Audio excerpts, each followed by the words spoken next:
दिव्या भारती की मौत बॉलीवुड की सबसे रहस्यमयी मृत्यु है। ये घटना 5 अप्रैल 1993 की है।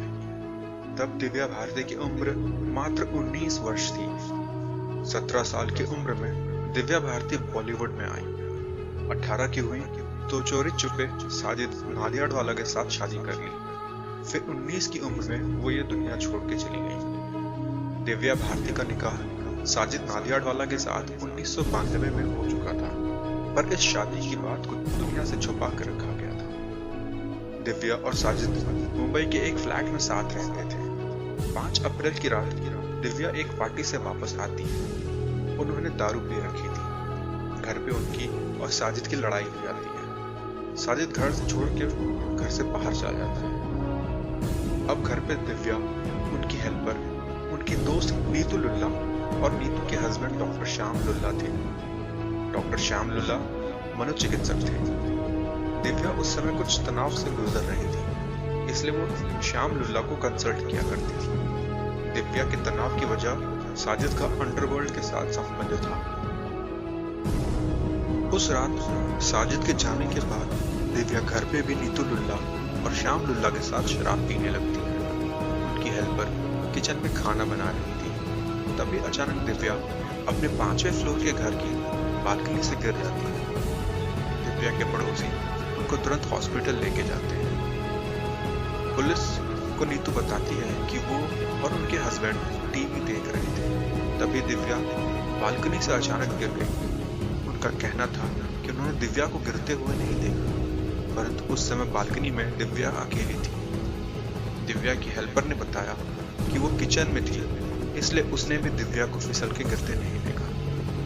चौंकाने वाली बात यह थी कि इस घटना के 1 महीने के अंदर दिव्या की हेल्पर की हार्ट अटैक से मौत हो जाती है।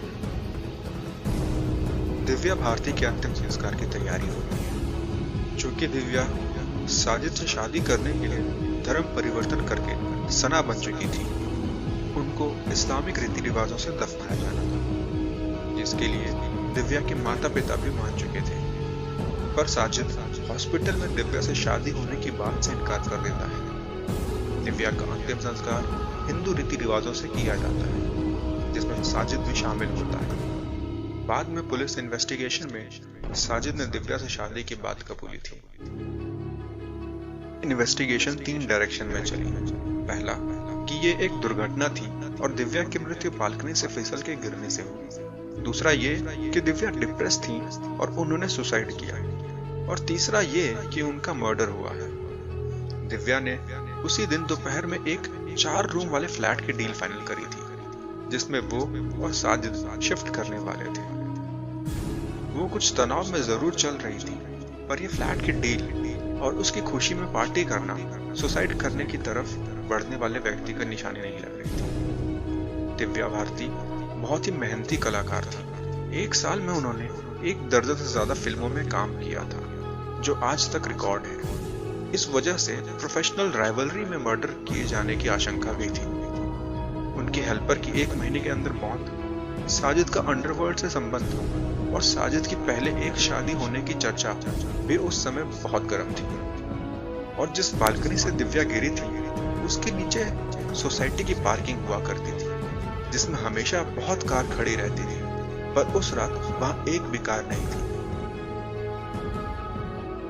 जिस बालकनी से दिव्या गिरी, उस बालकनी में एक सिक्योरिटी स्टॉपर लगा हुआ करता था, जो पुलिस ने टूटा हुआ पाया था। ये सब बातें किसी षड्यंत्र की तरफ इशारा कर रही थी।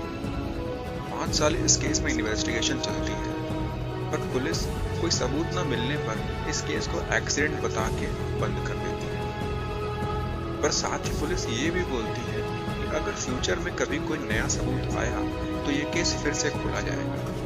आज केस क्लोज हुए 20 साल से ज्यादा हो चुके हैं। हमारे देश में पैसों के दम पर इन्वेस्टिगेशन को रास्ते से भटकाना बहुत आसान होता है। बॉलीवुड और अंडरवर्ल्ड के पास पैसे और पावर की कोई कमी नहीं है। हमारे देश की पुलिस सालों तक इन्वेस्टिगेशन करके भी आखिर में 100% आत्मविश्वास से ये नहीं कह सकती कि वो जिस नतीजे पर पहुंची है वो बिल्कुल सही है। दिव्या एक बहुत ही हार्ड वर्किंग और टैलेंटेड एक्ट्रेस थी। उनको मुंबई में तब आने वाले समय की बड़ी अदाकारा कहा जाता था। दिव्या भारती के साथ क्या सही हुआ, क्या गलत हुआ, ये मैं आप सबके विवेक पे छोड़ता हूँ। और कृपया इस कहानी को अपने दोस्तों के साथ जरूर शेयर करें। धन्यवाद।